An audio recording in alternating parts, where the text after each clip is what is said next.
trees rubbing against the other tree. I think that one's about ready to fall. It probably wouldn't take much wind.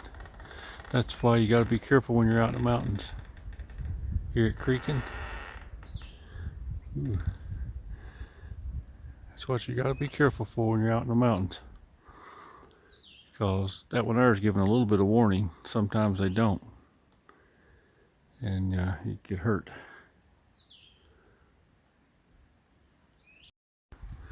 Okay, it could just be wind damage or whatever, but I actually found these stick formation, a lot different than this one. Found several X's, but it's hard to say for sure. You can see it's laid in that fork. But a little something to think about anyway.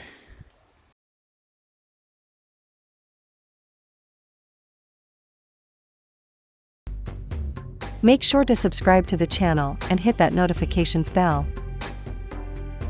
Find more reports and our sightings map at thecryptocrew.com. If you have had a sighting or encounter, then please contact us via our website. Thanks for watching, and we will see you next time.